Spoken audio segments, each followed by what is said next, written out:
Une femme de conviction, la journaliste martiniquaise Audrey Pulvar. Après avoir quitté la Fondation Hulot, elle crée un fonds de dotation pour l'Afrique, baptisé African Pattern. Il est destiné à promouvoir l'écologie solidaire. Nathalie Sarfati et Mourad Bouretima. Les attaques terroristes sont fréquentes au Burkina Faso depuis quelques années. C'est donc sous haute escorte militaire que le convoi quitte la capitale, Ouagadougou.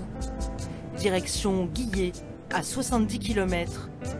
Une ferme pilote qui intéresse particulièrement Audrey Pulvar. La journaliste martiniquaise vient de créer African Pattern, un fonds de dotation pour l'Afrique.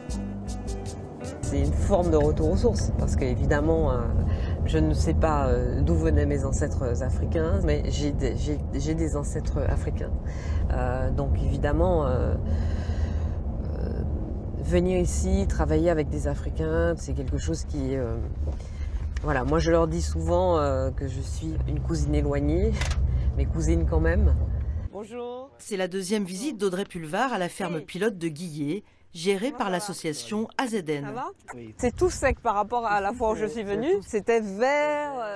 Centrée sur l'agroécologie depuis sa création il y a 30 ans, AZN a mis au point une technique originale pour lutter contre la désertification par la création de bocages sahéliens. Elle a permis d'améliorer la production de céréales. Une dizaine de villages en profitent. Ce qui est important dans ce projet-là, c'est que d'abord c'est un projet communautaire, c'est un projet participatif et c'est un projet inclusif. Je dis souvent qu'ici, mais comme il y a d'autres initiatives comme celle-là, c'est un peu Notre-Dame-des-Landes qui aurait réussi.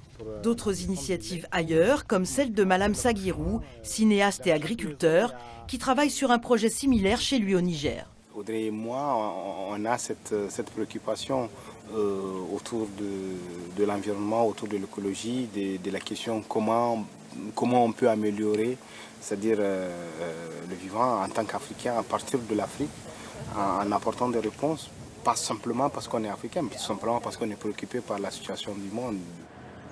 La visite de la ferme pilote se poursuit avec une rencontre et une discussion avec les habitants des villages qui travaillent tous pour AZN. Parmi eux, Philippe, cet agriculteur tient à montrer à Audrey ses réserves de mil et de sorgho. C'est très trop, donc voilà, j'étais obligé de refaire un nouveau grenier. Ouais.